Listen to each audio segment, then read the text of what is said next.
가족들의 추대를 받아서 왕위에 오릅니다. 죽을 때가 되니까 갑자기 고향에 두고 온, 자, 이 동부여 땅에 두고 온 아내와 아들이 보고 싶습니다. 그럼 제일 억울한 사람이 있는데? 소선호는 뭐야?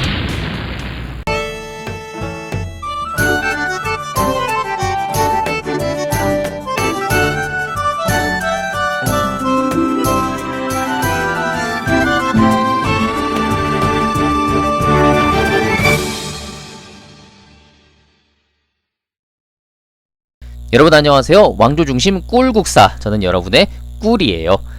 자, 삼국의 역사를 시작하면서 그 배경을 이해해야 한다고 했었죠. 그래서 지난 시간에 연맹왕국, 그리고 그 연맹왕국 중에서도 가장 강했고 또 가장 오래 갔으면서 또 앞으로 우리가 배울 이 고구려, 백제의 기원이 된 나라 부여에 대해서 잠깐 알아봤습니다. 지난 시간 배웠던 우리가 그 부여의 내용을 기반으로 한다면은 이번 시간에 다룰 고구려의 건국, 그 고구려의 출발을 이해하기 훨씬 쉬울 거라고 이렇게 말씀을 드립니다. 지난 시간에 우리가 동부여에 대해서 한번 이야기를 해봤습니다. 여기 이게 송화강이라는 강이 흐르고 있는데 부여는 처음에 여기 이 북부여란 곳에 있다가 나중에 헤브루가 백성들을 이끌고 이곳으로 와서 동부여를 세웠다고 했죠. 남은 부여 땅에는 다시 해모수가 와서 북부여를 세웠고요. 아무튼 북부여가 이 지역으로 이렇게 해서 나라를 다스리고 있었습니다. 부여하면 좀 더 대표되는 지역은 바로 이 동부여라고 하겠습니다. 그런데 이 동부여의 왕자였던 주몽, 네, 지난 시간에 봤었던 당시 동부여 금화왕의 가계도입니다. 그래서 첫 번째 부인인 그 왕비가 있었고요. 그 부인 아래로 대소를 비롯해서 수많은 왕자들이 있었습니다. 그런가 하면은 이제 주몽이란 아들이 있었는데 금화왕의 서자라고 할 수 있죠. 근데 사실 서자라기보다는 이 어머니였던 유화 부인이 다른 남자와의 정을 통해서 낳은 그 아들이었다고 합니다. 하지만 이제 금화왕이 이 모자를 불쌍하게 여겨서 함께 데리고 살았던 것이죠. 그런데 이 주몽이 어린 시절부터 워낙 활도 잘 쏘고 일설에 의하면은 이제 7살 때부터 활을 만들어서 쐈다고 그러네요. 그리고 남들은 막 10발, 20발 해도 못 맞출 것을 혼자서 한 발로 동물 2마리 이상을 잡기도 하고요. 아무튼 조금 약간 뻥이 있는 듯한 그런 이야기입니다. 아마 고구려의 후손들이 시조를 높이기 위해서 좀 더 이렇게 과장돼서 부풀린 그런 이야기가 아닐까 그 생각도 듭니다만은 어쨌든 이 주몽이 어려서부터 이게 활을 잘 쐈다는 것은 사실이었던 것 같습니다. 사실 이 당시 부여어로요, 이 주몽이라는 단어가 사람의 이름이 아니라 활을 잘 쏘는 사람을 뜻하는 그런 말이었다고 합니다. 이 녀석이 이제 워낙 그 활을 잘 쏘고 하니까 너는 그냥 이름을 주몽이라고 하자 해서 이렇게 이름이 주몽이 됐다고 하네요. 어찌 되었든 어린 시절에는 이제 이 주몽이 활을 잘 쏘고 했는데 나이가 들면서 이제 점차 용맹해지고 그러다 보니까 이 형들이 이제 시기 질투를 했다고 했죠. 시기 질투에서 뭐 끝나면 좋은데 일단 처음에는 이제 시기가 시작되니까 아무래도 이제 이 아버지가 이 왕자를 좀 조심시키기 위해서 그래도 가서 마국간 가서 말들 좀 돌봐라 이렇게 처음에는 했습니다. 그래야지 좀 형들이 시기를 덜 할 테니까. 그런데도 이제 점점 이 용맹한 게 뭐 겉으로 드러나고 하니까 뭐 따르는 사람들도 생기고 신망들도 없고 그러겠죠. 그러니까 이 형들 입장에서는 왕위를 뺏기지 않을까 막 불안한 겁니다. 그러다가 결국은 이제 이 이복 동생 주몽을 죽이려고 하는데요. 대속군이 있겠습니까? 밑에 다른 동생들도 있었죠. 같이 한 패거리가 돼서 주몽을 죽이려고 했습니다.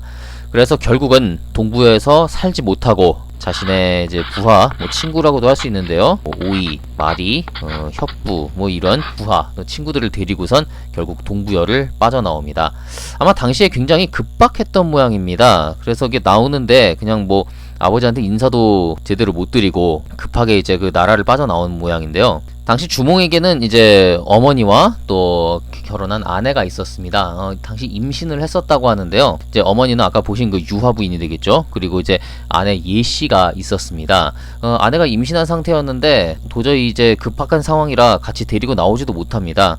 결국 이제 자신을 따르는 이제 부하들만 데리고 이제 급하게 동부여에서 빠져나오는데요. 졸본의 털을 잡습니다. 나라 이름을 자신이 이제 떠나온 나라가 이름이 그랬으니까 처음에 이제 졸본 부여라고 합니다. 그러다가 이제 나중에 가서 고구려란 이름으로 바꾸게 되죠. 처음에는 이제 이 졸본의 자리를 잡고 이제 따르는 그런 사람들도 있었고 또 이 졸본 땅으로 와보니까 졸본 땅에서 또 자신을 따르는 사람들이 있었습니다.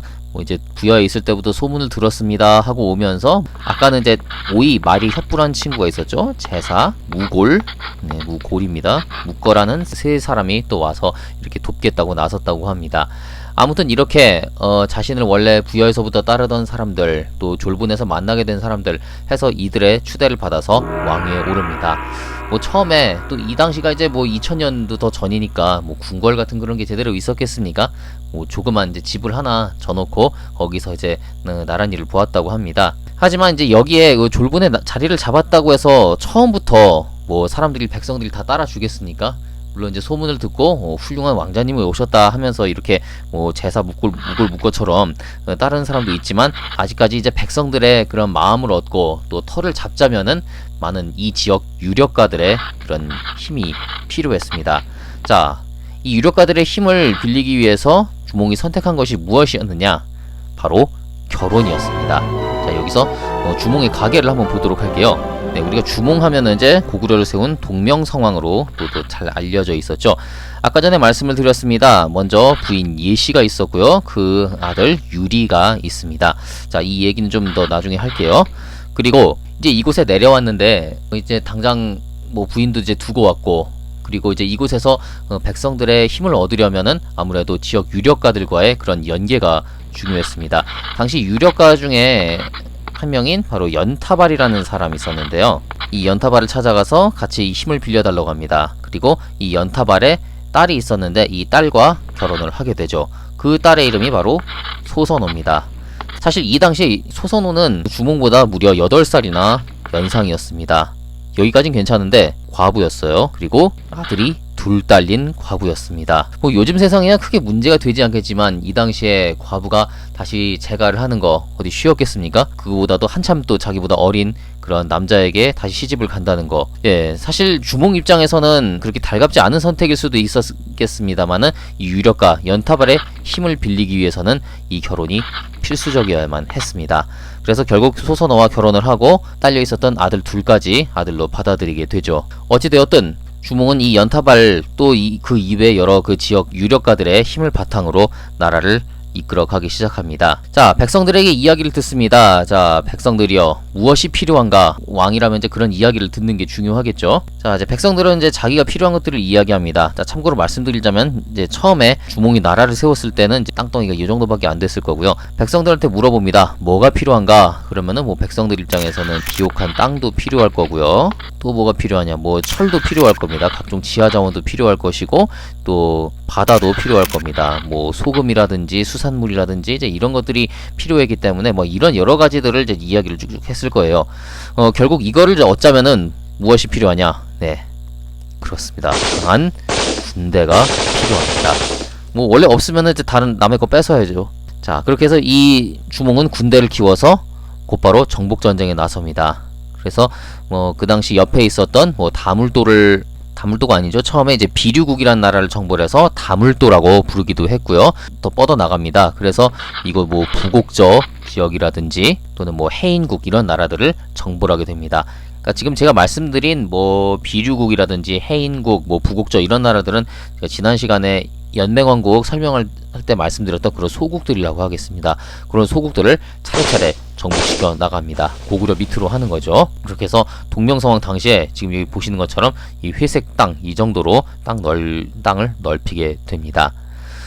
자, 이렇게 즉위 초부터 뭐 백성들에게 이제 필요한 것들을 주고 또 세 지역에서 기반을 잡아 나가고 정복 전쟁도 하고 동명성왕은 그 왕으로서의 그런 역할들을 해내게 됩니다. 하지만 동명성왕은 그렇게 오래 살지 못했습니다. 겨우 나이 40에 세상을 떠나는데요. 죽을 때가 되니까 갑자기 고향에 두고 온, 자, 이 동부여 땅에 두고 온 아내와 아들이 보고 싶습니다. 이미 지금 졸본 땅에 와서는 이 아내와 또 아들들이 있는 상황이에요. 뭐 자기 친아들은 아니지만 어쨌든 아들로 거둬서 키우고 있었죠. 그리고 이 소선호가 있는 덕택에 이 연타발, 장인이었던 연타발의 힘을 빌릴 수가 있었고요. 실제로 소선호는 굉장히 주몽에게 헌신적으로 합니다. 뭐 집안이 갖고 있었던 뭐 재산, 또 인맥, 또 군사력도 있었겠죠. 정말 그 이외에 필요한 것들을 집안의 모든 것을 걸고 주몽에게 헌신을 아끼지 않았습니다. 그런데 이 주몽이 죽을 때가 되니까 자기 지금 데리고 있는 처자식이 아니라 동부여에 두고 온 아내 그리고 아들이 그리운 겁니다. 이미 이제 어머니였던 유화부인은 돌아가셨을 걸로 보이고요. 동부여에 사람을 보내서 아내와 아들을 데려오게 합니다. 얼굴도 못 본 아들을 그렇게 눈물로 상봉을 하죠. 상봉의 기쁨도 잠시 주몽은 몇 달 지나지 않아서 그만 세상을 뜨고 맙니다. 그러면서 유언을 남기죠. 내 친아들인 유리에게 다음 왕위를 잇게 하라. 그렇게 해서 이 유리가 제2대 고구려의 제2대 유리왕으로 등극하게 됩니다. 자, 고구려의 역사는 이렇게 출발을 합니다. 자, 그럼 여기서 여러분들 의문점이 생길 겁니다. 그럼 제일 억울한 사람이 있는데? 소선호는 뭐야? 그렇죠? 소선호, 주몽이 처음에 와가지고 자신과 결혼을 하고, 물론 이제 과부인 자신과 또 두 아들을 거둬주긴 했지만 어쨌든 그 이상으로 재산과 인맥, 자신의 집안의 모든 것을 바쳐서 주몽에게 헌신을 했습니다. 그런데 마지막에 이 예시부인과 유리 때문에 정말로 헌신짝처럼 버려졌죠. 자, 이렇게 사람의 인생이 억울할 수가 있겠습니까? 자, 결국 이 소선호는 아들이었던 비류와 온조를 데리고 이렇게 남쪽으로 떠나가게 됩니다. 자, 여기서 이렇게 질문을 하는 사람들도 있을 거예요. 유리왕이 있어도 뭐 괜찮지 않느냐. 어차피 그 지역 세력가였는데, 그 지역 세력가고 그동안 고구려를 위해서 온갖 헌신을 바쳤는데 당연히 대우를 해주지 않겠느냐. 거기서 있어도 될 걸 왜 고향을 등지고 이렇게 아래로 내려와야 했느냐. 자, 다음 시간에 설명을 드리겠지만요. 이 유리왕이 어떤 사람이냐. 고구려의 초기 왕권 강화를 이룬 사람이었습니다. 그런데요, 어느 왕조나 이 왕권 강화를 이룬 사람의 특징이 뭐냐? 굉장히 잔혹합니다. 잔혹한 면이 있어요. 이 유리왕이 어땠냐면요, 자신의 그 왕권을 강화하기 위해서 뭐 측근은 물론이고 심지어 자기 아들들 2명까지 처형을 하는 사람입니다. 아들까지 죽일 정도면 얼마나 잔혹하고 무서운 사람인지 알겠죠? 아마 소선호와 비류 온조가 여기 남아있었다면은 목숨조차 보존하기 힘들었을 겁니다. 이미 그걸 알았죠. 그걸 알고선 이제 나라를 떠난 겁니다. 자, 소선호와 비류 온조가 이제 남쪽으로 내려가서 어떻게 됐느냐의 이야기는 다음 시간에 또 이어서 가도록 하겠습니다. 자, 오늘 삼국 중에서 고구려의 첫 시간, 고구려의 건국을 다뤄봤습니다. 자, 다음 시간부터 또 어떤 역사가 전개될지 함께 이야기를 계속 나눠보도록 할게요. 자, 왕조중심 꿀국사, 지금까지 저는 여러분의 꿀이었습니다.